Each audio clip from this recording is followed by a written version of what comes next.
Hey, g'day.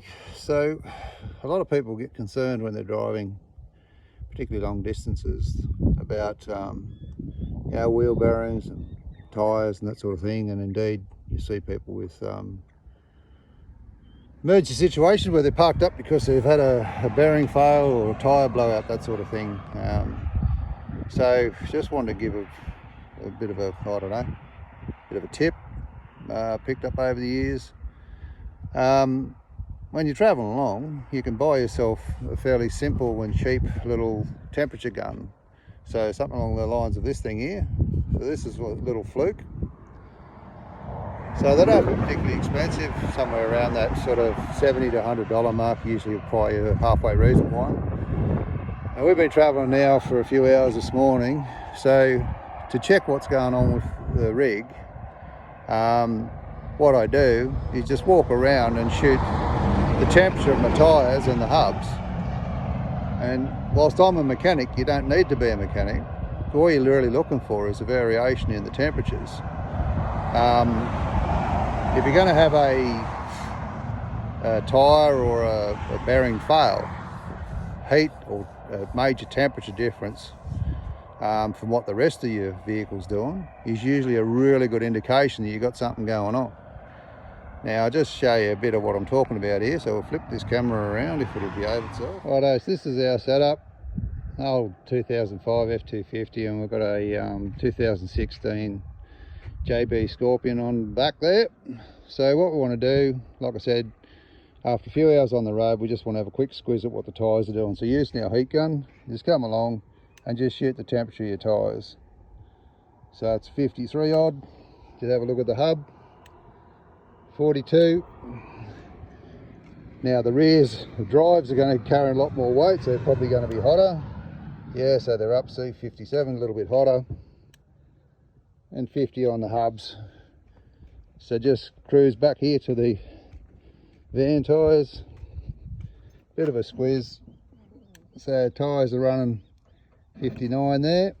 Now if you shoot the drum in there, 58 odd. Do the same here. So 57, yeah, 58 on those. So just keep wandering around the back here. You probably don't have to worry about the spare, it's not likely to be warm. There's the Misso. Hello darling, we're doing a little bit of information here. So 42, bit cooler on this side, but then it's been out of the sun. 48 in the hub. 42 again. 53 on that hub.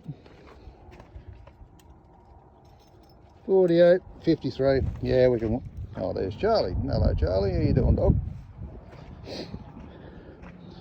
So you're going to have variations in temperatures, but you don't need to get your knickers bunched up over something minor. 41 here. 44 on that hub. So again, that's cooler than the other side. 37s. 40 odd. So those temperatures, they've got a bit of variation in them, but nothing really worth worrying about.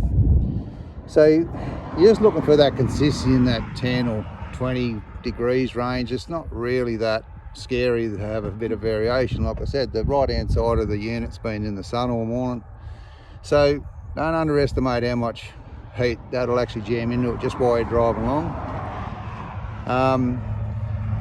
If you've got a tyre or a brake that's going to fail, a brake dragging on your van, or a bearing that's going to fail, you're going to pick up the difference because it's going to skyrocket. It's going to get, you know, you're talking sort of 50, 60 degrees more variation all of a sudden on one wheel compared to the rest. Now, that doesn't necessarily mean it's going to drop dead there and then, but it certainly warrants having a really good look at it. Now if you've got the time up your sleeve, or you have a bit of know-how, you can have a bit more of a look at it to find out what's going on there, but certainly it needs to be checked before it actually does give you grief. So for sake of, like I said, the little small heat gun, it can actually give you a fair bit of peace of mind while you're cruising along that your rig's actually behaving itself and then everything's reasonably in order, just because the temperatures are actually running fairly consistently across the whole unit. As I said, your drives, you can expect them generally to be a bit hotter. They're doing a bit more work, and with most van setups, you're carrying a bit extra weight in your rear axle. So it'll be a bit warmer, but like I said, if something's going to fail, it's going to be right up there in that, or you know, anything that's 50 to 60, 70 degrees hotter than the rest is a standout and it needs a bit of attention. If it's right off the charts, well then don't go anywhere at all. But the idea is, by every time you pull up, walk around your unit, shoot the temperatures on it. Gives you the peace of mind, and you should pick up problems good and early rather than later. Anyway, that's my tip for today. See you go.